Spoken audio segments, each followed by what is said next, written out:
I grew up in Rhode Island with my mom and my two brothers. My mom was a single mom who worked really hard to make sure that, you know, I never had to want or need. Being the oldest of three, I played second mom and I tried to help her where I could. So I think that is where a lot of like my drive and passion came from, and caring. I took care of my brothers growing up. As lame as it sounds, I watched Grey's Anatomy and I watched how hard they worked, and I watched the dramatic scenes of the impact they made in people's lives, and I wanted that. So I actually really wanted to be a surgeon, but now making it through nurse practitioner school, I'm like, whew, good thing. When I moved out here, I hadn't done any school yet. And I was like, I don't even know where to begin. So I found like a school that was, you know, all inclusive pretty much, or like, we'll help you get set up with all your financial stuff. Like, it's a 3-year accelerated bachelor's program. Like, you don't have to really think about anything, like just show up. And I was like, cool. A lot of people don't know what a nurse practitioner is. As a nurse practitioner, you can be a primary care provider. So you can, here you can have your own business. You don't need like physician oversight. You can do the same things that a primary care doctor can. Like, you can prescribe medications, you can manage their chronic diseases. Things that you can't do are like procedures, operations that falls outside the scope of practice. And then depending on what state you're in, some states require that you have a physician oversight, so they review all of your cases, make sure that you're making the right calls. You have to do that for so many hours, or like if you're a really limited state, you just really don't have the opportunity to work on your own at all. But here, like, you know, I can take new patients on, I can manage their conditions, I can treat new ones that come up, I can be there. I like to describe it as like the quarterback in primary care. Like, you have, you know, your specialist for like cardiology or, you know, your ortho, but everybody's very focused on their stuff. And I like to think of like primary care as like, okay, well, I'm taking your notes from this procedure and from this doctor, and I'm looking at you as a whole, and like, okay, like, let's get on the same team and make sure that we're all, you know, aligned with the treatment for every different condition that we've got going on. So I love that, and I think that our nurses that have taken the extra time and training to understand how to manage patient care and to be a primary care provider are perfectly positioned, because they're wonderful at listening and the compassionate side and a lot of other very wonderful qualities. So that's good. So congratulations on finishing. And, thank you. And then, as if it wasn't enough, you decided to go and become a bodybuilder and compete. Tell us a little bit about that. What made you decide in all of this to do that? So I'll start. So when I was really young, I did competitive cheerleading and gymnastics. And so I did all-star cheerleading. So I traveled around the country with the team competing. I coached 3 teams to put myself through teams, because it's not a cheap sport. It's super expensive. So I coached 3 teams to put myself on 2 teams. And so that took up like majority of my time growing up. And then I turned 22, so I've been to the World Championships in Florida a couple times and competed there. And then when I turned 22, if you've ever watched any of the Simone Biles interviews, she talks about getting the spins, where you repeatedly do double fulls, standing fulls.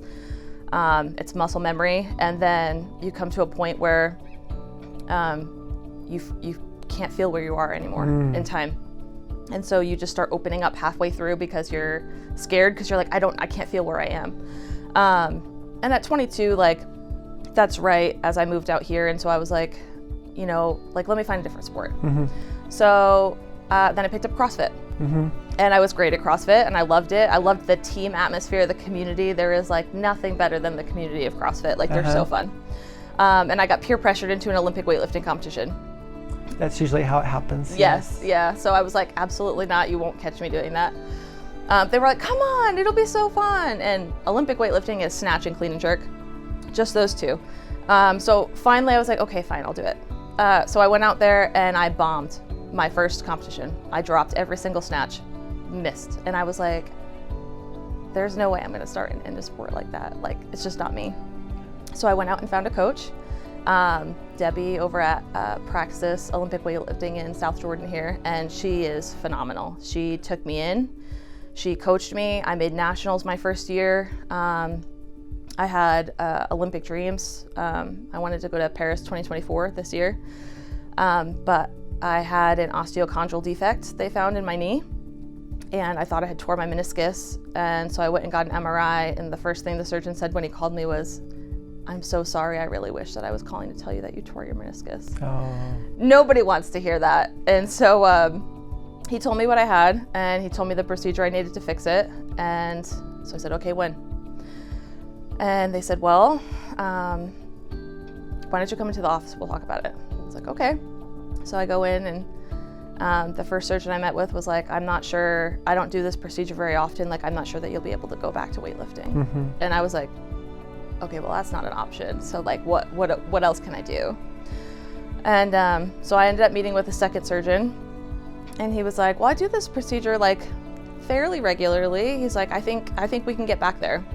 And I really liked his confidence, and so I went with him, and he did an osteochondral allograft. So I have cadaver bone and cartilage in my right knee, but I had a 18 millimeter by 18 millimeter hole in there. So it was pretty large. And then I continued with weightlifting. It was really hard for me. My knee would swell up all the time. But I pushed through, and about a year later, a piece of my graft popped off and sliced my meniscus medially and laterally. And so I had to have a second surgery. And so I worked with the U.S. ski and snowboarding Olympic physical therapist for about a year and a half to 2 years. And she really helped me be able to walk. Like when I first went to her office, I was crying because I couldn't even do a lunge, I fell over. I was like, "Listen, my only goal right now is I want to be able to run with my kids one day." Mm-hmm. Sorry. And then my goals grew from there. Like I wanted to run, and I wanted a barbell back in my hands, and I wanted to compete again. And I got to do all of that, which was great. And then after that though, like I couldn't weightlift anymore. It was too much on my knee. Yeah. And so I was like, okay, well, I can't do nothing. So like, what's next? So I went to a bodybuilding show, and I was like, look at all these girls, like with their like cute little bikinis and like their smiles, and they're so graceful. I was like, I'm so not graceful, but I was like, you know what? Like, let me try this. And so I found a coach. I worked with him for 16 weeks to start, and then I competed here in Utah at a local show, and I won overall for bikini, my first one, and I got the bug. And so then I went to nationals in December, and I took 4th, and now I'm getting ready to do my 3rd show and hopefully get my pro card in New Jersey on July 5th. So. Oh, that's amazing. Yeah. What a wonderful story. Thanks for sharing. Yeah. I just think what a blessing it is to work with so many good people, and the effort that you've made. It's also interesting, as I was listening to you, you've been a patient. Yeah. You had a goal in mind, something that you wanted to achieve, and worked with medical providers to get there. And I love that you've had that experience and can now, with your nurse practitioner, translate that into helping others. Yeah. And I love how that really works out in medicine, is this opportunity to serve and to help others, and to use the experiences that we've had in that effort. Yeah, I really appreciate that. Like the medical providers that I work with, I said, hey, these are my goals. Uh-huh. Okay, can you help me with them or not? Like, because I'm gonna do it, but I need your help. And everybody said, we're gonna help you, but you're gonna take it at our pace. Like, you can't go 100, like you have to go at a slow pace. Yeah, maybe a little realistic, but at the same time, our goal is to help our patients and work with them to achieve their goals. Right. And we need to remember that. I love that story as a reminder of what our goal is. It's to help patients get their life back. Yeah. And they get to decide what that means for them. Right. What does their ideal life look like, and how can I help you get there? Well, appreciate you sharing your story. Yeah. And all that you do, and super excited to see how the competition goes and the wonderful things that you're going to do in the future. Yeah, thank you.